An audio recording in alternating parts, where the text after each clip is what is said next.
Máme důvod k oslavě. Průšelab slaví 4. narozeniny letos.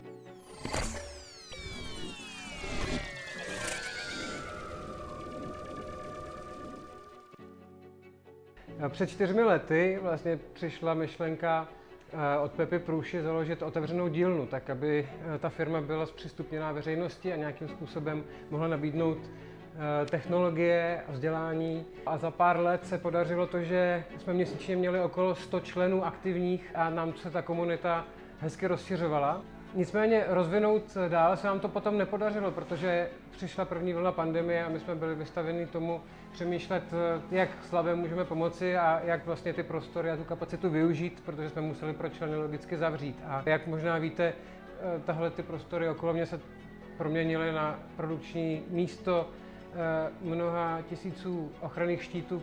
My jsme mezi tím přemýšleli, co s Průšelabem dělat a vlastně zjistili jsme, že nejsme schopni otevřít zpátky pro veřejnost v té šíři, kterou jsme chtěli. A tak jsme z téhle situace vyšli vlastně řešením založení akcelerátoru, jak my ho nazýváme. Je to spíš nějaký program, do kterého se můžou přihlásit lidi, kteří už přichází s nějakým projektem a my jim nabízíme to, že jim pomůžeme ten projekt dotáhnout do podnikatelského záměru a zkusit udělat třeba první prototypy a ucházet se o to místo na tom trhu.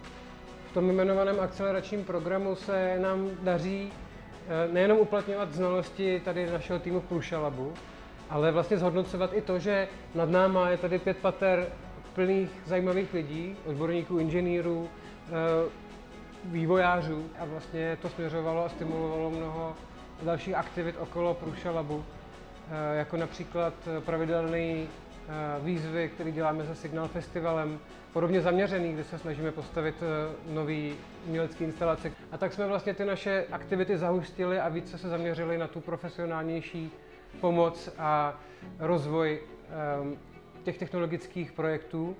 Konec konců i ten akcelerátor byl úspěšný a vznikly z toho zajímavé startupy, které v tuhle chvíli začínají předprodávat své produkty. Nicméně chybí nám ten kontakt s širší veřejností a proto se rádi účastníme festivalu Maker Faire.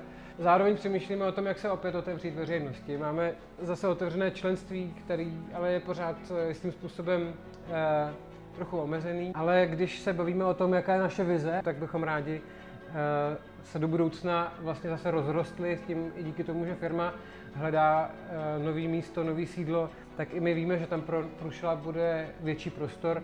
Takže už trošičku polehoučku začínáme přemýšlet o tom, jak připravovat program a jak opět se stát tím plnohodnotným FabLabem, protože to byla vždycky ta původní myšlenka Pepy Průši. To je naše vize, to je možná takový přání k narozeninám, kdybych to mohl takhle zakončit. A já doufám, že vy u toho budete s námi.